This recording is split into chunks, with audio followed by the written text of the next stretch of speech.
আসসালামু আলাইকুম। ২ বাটি সুপি নুডলস তৈরি করার জন্য আমরা নিয়েছি ২ প্যাকেট নুডলস আর ২টি ডিম। এখন চুলা জ্বালিয়ে একটি ঢাকনাওয়ালা হাঁড়ি বসিয়ে নেব। এবার ৩০০ গ্রাম করে ২ গ্লাস পানি হাঁড়িতে ঢেলে নেব। এখন পানি একটু ফুটে আসলে নুডলস ২টির প্যাকেট কেটে নুডলসে থাকা নিজস্ব মশলা বের করে নুডলসগুলি ফুটন্ত পানিতে ছেড়ে দেব।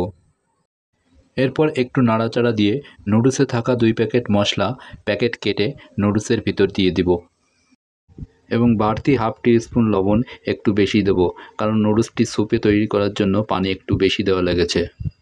লবণ মশলা দেওয়া হয়ে গেলে নুডলসটি একটু নাড়িয়ে চাড়িয়ে নেব এবং ২টি আস্ত ডিম ফাটিয়ে নুডলসগুলির ওপরে ছেড়ে দেব।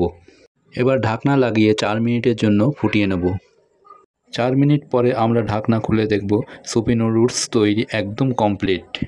দেখুন কত সুন্দর হয়েছে। এবার হাঁড়ি নামিয়ে ঝটপট ২টি স্যুপ বোলে এটি পরিবেশন করুন। ছোট বড় সবার জন্য এটি খুব হেলদি এবং টেস্টি। এখন আপনিও এভাবে বাড়িতে সুপি নুডলস তৈরি করে বাচ্চাদের খাওয়াবেন এবং নিজেও খাবেন ইনশাল্লাহ। এবং সবশেষে লাইক এবং সাবস্ক্রাইব করে বেল আইকনটি টিপে রাখতে ভুলবেন না। আসসালামু আলাইকুম।